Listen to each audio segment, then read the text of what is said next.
Bienvenue sur Âme de Leader, le podcast conçu spécialement pour toi, femme entrepreneur, dirigeante ou décisionnaire, qui aspire à transformer ton potentiel en succès retentissant.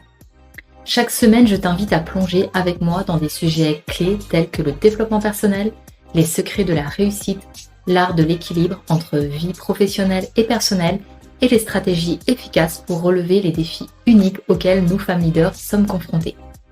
Ensemble, engageons-nous dans des échanges inspirants, émaillés de conseils pratiques et ce petit plus motivant essentiel pour te propulser vers l'excellence, tant dans ta carrière que dans ta vie personnelle.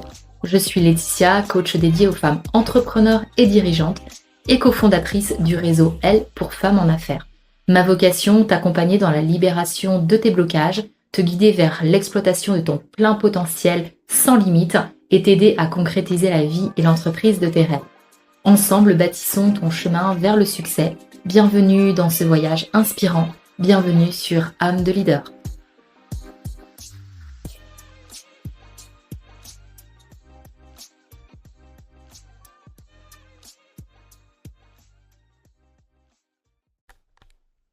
Hello et bienvenue à toi dans ce podcast Âme de Leader, le podcast qui t'accompagne dans le développement personnel et professionnel. Et si tu veux des conseils concrets, de l'inspiration et des clés pour grandir, tu es au bon endroit. Donc aujourd'hui, on va parler d'un sujet crucial qui est sortir de l'énergie petite pour embrasser ta puissance de femme entrepreneur et dirigeante.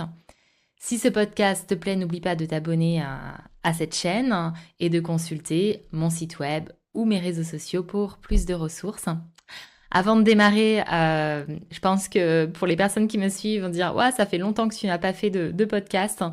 Effectivement, je me suis retrouvée avec une foule de choses à gérer et j'ai priorisé, enfin je me suis engagée à prioriser et j'ai pris du retard du coup sur cette chaîne de podcast.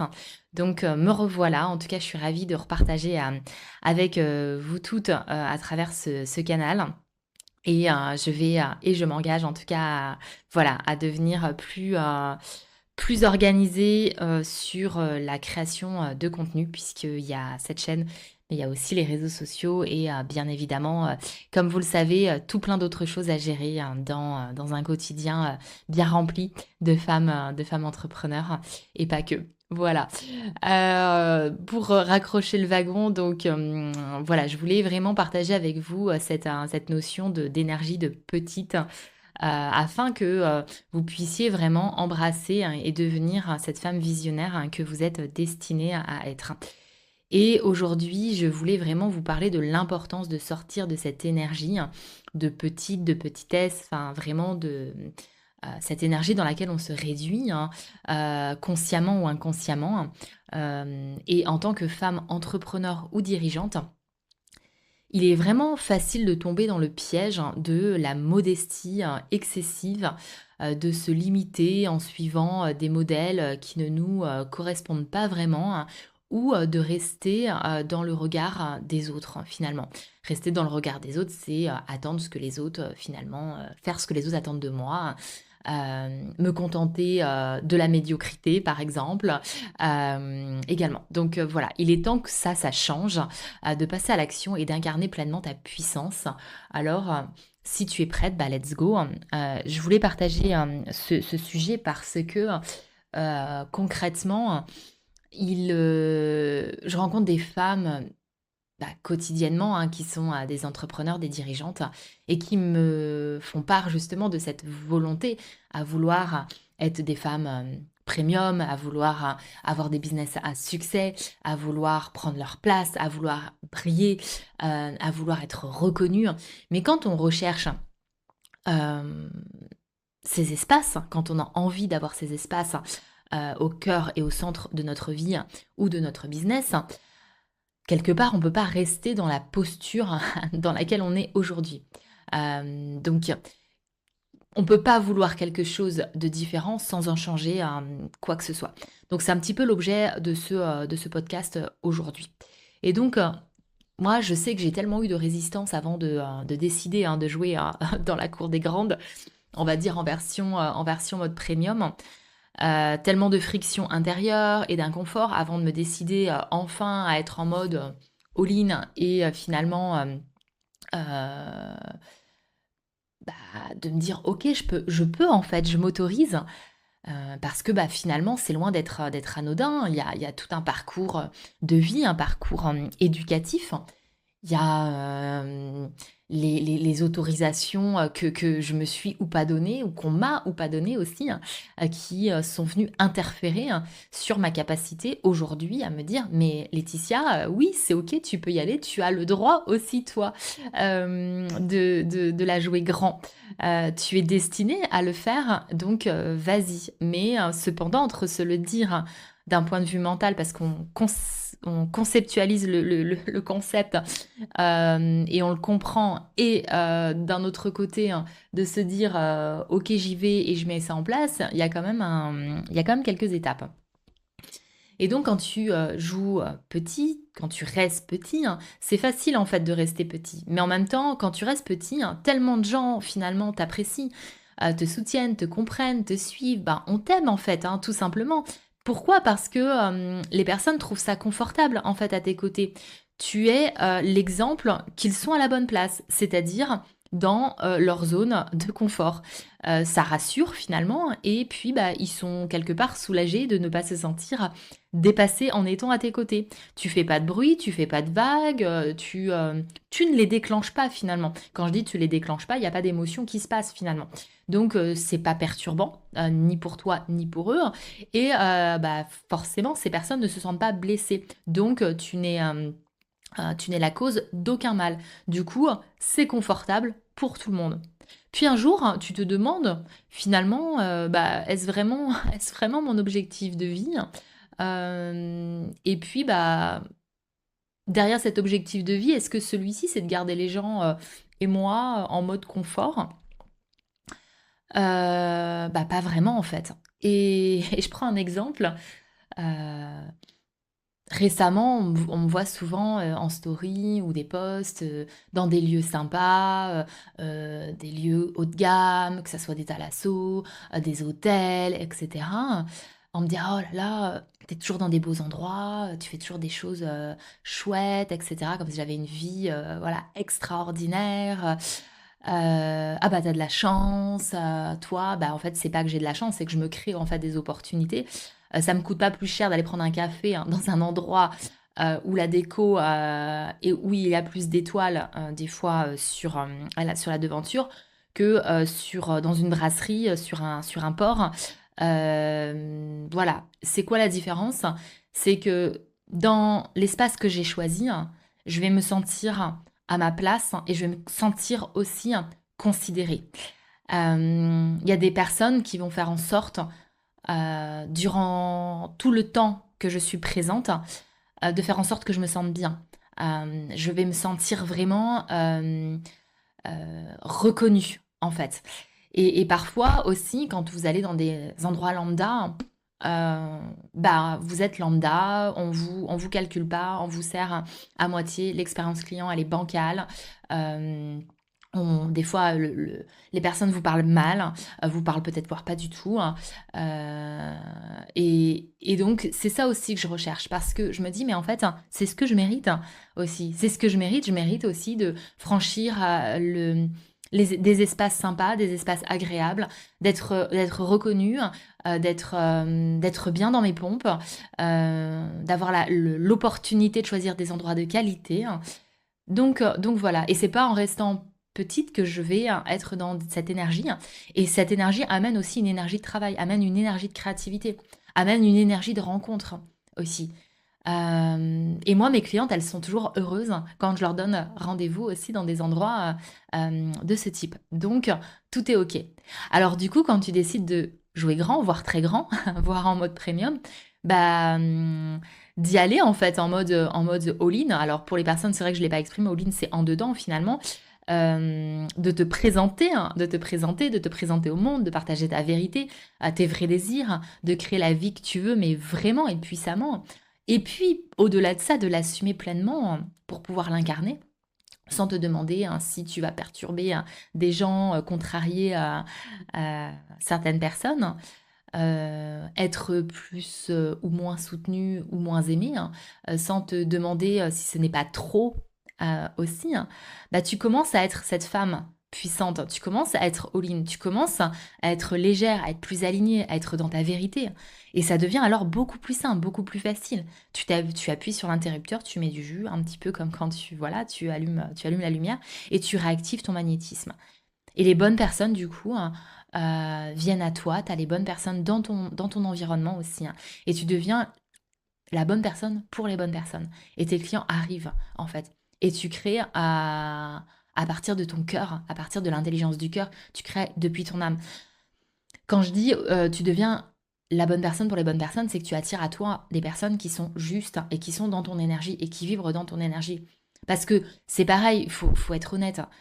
Des fois, moi, dans l'accompagnement, dans le coaching, j'entends, oui, mais j'attire à moi des personnes voilà, ben, j'ai moyennement envie d'accompagner. Je le fais parce qu'il faut que je rentre de l'argent, je le fais parce que... Mais je le fais en fait pas pour les bonnes raisons. Donc change ton énergie en fait. Si tu veux changer ton énergie, change ton mindset, change ta posture, change tes actions, change tes comportements pour attirer à toi autre chose. Et donc qu'est-ce qui va se passer? C'est que derrière tout ça, ta communauté elle va grandir. Tes offres, tes services, tes prestats vont se vendre aussi, hein. Et finalement, quelque part, ce fameux momentum, ben, il est lancé. Donc il est temps d'arrêter vraiment de se compliquer la vie, d'aller chercher 10 000 chemins pour arriver là où tu es censé arriver en fait, hein. Au lieu de prendre finalement le chemin le plus court et le plus rapide. Parce que si tu veux aujourd'hui être cette femme dont je parlais tout à l'heure, cette femme qui est dans l'excellence, cette femme qui est reconnue, cette femme qui ose briller, qui prend sa place, qui ose partager avec conviction vraiment euh, son business, ses compétences, qui veut contribuer très fort, c'est pas en partant d'une posture petite, cachée, euh, prête à se prendre des coups de bâton. Voilà, donc c'est pas du tout ça qu'on recherche aujourd'hui. Donc voilà. Donc finalement, sur quoi mettre ton attention? Ça va être d'identifier tes croyances limitantes pour commencer. Tu peux vraiment prendre conscience des croyances qui te limitent. Ces pensées qui te disent que tu n'es pas assez, que tu dois te conformer, tu dois rester petit, tu dois pas déranger, tu dois rester à ta place, tu dois pas faire de vagues, tu dois pas élever la voix, par exemple. Et donc, prendre le temps de noter ces croyances et remets-les en question. Demande-toi d'où elles viennent vraiment. Est-ce qu'elles sont vraiment vraies? Identifie-les pour commencer à les déconstruire. Et un exercice que tu peux mettre en place qui est facile, c'est de noter une croyance limitante et d'aller chercher des contre-exemples dans ta vie où cette croyance s'est avérée fausse. Par exemple, ça peut être également de cultiver une posture intérieure puissante. On en revient sur la notion de mindset. Le mindset, c'est la clé de ta réussite. Alors, il y a aussi le passage à l'action, puisqu'on sait et on imagine bien que sans action, il ne se passe pas grand-chose. Mais avant tout, ton mindset amène une véritable puissance. Donc commence à te rappeler de tes succès, de tes forces, ce qui te rend unique. Fais un travail peut-être de visualisation. Vois-toi déjà en train de réussir, d'inspirer, en train de mener. Visualise-toi dans des endroits impactants, comme l'exemple que j'ai donné me concernant tout à l'heure. Visualise et ressens, toi, chaque matin, la version la plus puissante, celle qui ne se limite pas, celle qui va chercher ce qu'elle mérite. Prends quelques minutes par jour pour te connecter à cette vision. Et c'est pas, ah ouais, mais du coup, il faut le faire. Ah ouais, mais du coup, ah ouais, mais ça me prend du temps. Tu sais, moi, le matin, j'arrive pas à me lever. Non, c'est c'est maintenant, en fait, que tu dois changer ta posture, c'est maintenant que tu dois changer tes comportements. Donc, ajoute des affirmations et surtout pense agir de cette manière-là pour transformer les choses. Travaille aussi ta posture extérieure, la manière dont tu te présentes au monde reflète ta confiance intérieure. Donc tiens-toi droite, regarde les gens dans les yeux, parle avec conviction, la posture extérieure influence ton état d'esprit et celui des autres à ton égard. Donc si tu te présentes avec assurance, tu seras perçu comme tel. Donc n'hésite pas à faire des exercices face miroir si tu veux, à parler avec confiance et autorité. Utilise des techniques efficaces aussi de posture de pouvoir, des postures vraiment que tu prends pendant quelques secondes, voire quelques minutes chaque matin pour augmenter ton niveau de confiance et de détermination. Arrête dans un quatrième step de suivre aveuglement les autres. Arrête de copier des modèles qui ne te correspondent pas. Ce qui fonctionne pour les autres ne fonctionne pas forcément pour toi. Donc, sois authentique, sois toi-même. Réfléchis à ce que tu veux vraiment et à ce qui te fait vibrer et construis ton propre chemin. La véritable puissance, pour moi, vient de l'authenticité, de la fidélité à soi-même. Donc, pour cela, prends le temps d'identifier tes valeurs fondamentales, ce sont elles pardon, qui vont vraiment guider tes choix, tes actions. Et une fois que tu es clair avec tes valeurs, utilise-les comme une boussole pour prendre des décisions alignées à qui tu es vraiment. Et puis, en cinquième step, j'ai envie de te dire, ça serait de libérer ton niveau d'énergie et d'embrasser ta puissance. Pour moi, pour devenir une femme pionnière, une femme visionnaire, il faut libérer ton énergie. Cela signifie de prendre des risques, de sortir de la zone de confort et parfois même de déplaire en fait. Tu sais que tu es pas fait pour être aimé par tout le monde, tu peux pas être aimé par tout le monde. Donc c'est un risque. Mais si tu prends pas ce risque, bah tu retournes et tu restes encore confronté à ta fameuse zone de confort. Mais c'est ainsi que tu pourras réellement faire la différence. C'est ainsi que tu pourras réellement inspirer les autres. Donc rappelle-toi que tu as en toi tout ce qu'il faut pour réussir. Il suffit aussi de le croire et de le manifester. Donc une façon de libérer ton énergie et de pratiquer, voilà, tu peux pratiquer des techniques de respiration, des techniques de méditation et tout ce qu'on a parlé précédemment en fait. Pour moi, les femmes, en tout cas, qui gagnent en puissance, sont des femmes qui créent des vraies routines. Des routines chaque jour, des routines dans leur quotidien. Ils ne sont pas là en train de souffler, en train de râler, en disant oui, mais tu sais, moi j'ai des enfants, oui, mais tu sais, moi je suis pas du matin, oui, mais tu sais, moi je sais pas si c'est fait pour moi, etc. Clairement, fais-le, en fait. Que ça soit 5, 10 minutes, mais fais-le, fais quelque chose, en fait, parce que le changement va passer par des petites actions. C'est pas tant la quantité, mais c'est la qualité. Donc, il y a un moment donné, si tu veux du changement, il faut que tu mettes en place des choses. Il faut que tu ailles chercher ce qui est juste pour toi, ce qui te convient. Et tu vas tester peut-être différentes pratiques jusqu'à temps que tu puisses, toi, trouver quelque chose et créer un écosystème qui te correspond et qui t'amène, on va dire, à un autre level d'énergie. Donc, ces pratiques, en tout cas, elles vont t'aider à te recentrer, à calmer ton esprit et à libérer les tensions accumulées. Et puis, si tu sens que c'est compliqué pour toi, si tu n'arrives pas à le faire toute seule, et bah soit tu t'inscris je sais pas, à des cours de méditation, soit tu fais appel à un ou une coach, par exemple, soit tu travailles avec quelqu'un. Enfin, il peut y avoir plein de possibilités, plein d'opportunités, en tout cas pour t'amener à ce changement. Donc voilà ce que je voulais partager avec toi. Donc voilà, tu as maintenant des clés concrètes pour sortir de l'énergie petite et embrasser ta pleine puissance. Donc pour aller plus loin et travailler en profondeur sur ces aspects, si tu sens vraiment que aujourd'hui c'est quelque chose qui t'appelle, tu peux me contacter. En tout cas, moi c'est des sujets qui me passionnent et sur lesquels j'accompagne un bon nombre de clientes. Donc n'hésite pas à me contacter, à me faire un message et je serai ravie de t'offrir du coup une conversation coaching de 30 minutes qui est sans engagement pour que tu puisses me parler de tes besoins, de tes problématiques du moment et voir comment justement, déjà dans un premier temps, commencer à créer une autre vision et pourquoi pas des premières clés de plan d'action. Donc voilà. N'hésite pas, je te mets le lien quelque part, en tout cas sous cet audio. Et clique dessus pour pouvoir prendre ton rendez-vous. Merci d'avoir écouté ce podcast Âme de leader et si tu as trouvé cet épisode inspirant, abonne-toi pour ne rien manquer. N'hésite pas à le partager aussi pour aider cette communauté à grandir. Rejoins-moi sur mes réseaux sociaux pour plus, comme je disais, de ressources, de soutien et je te dis à très bientôt pour un nouvel épisode et d'ici là, Souviens-toi, tu as de la puissance et tu as la puissance en toi pour réaliser tout ce que tu désires. Alors ne joue plus petite, joue en mode powerful et vois le monde se transformer autour de toi. Ciao ciao.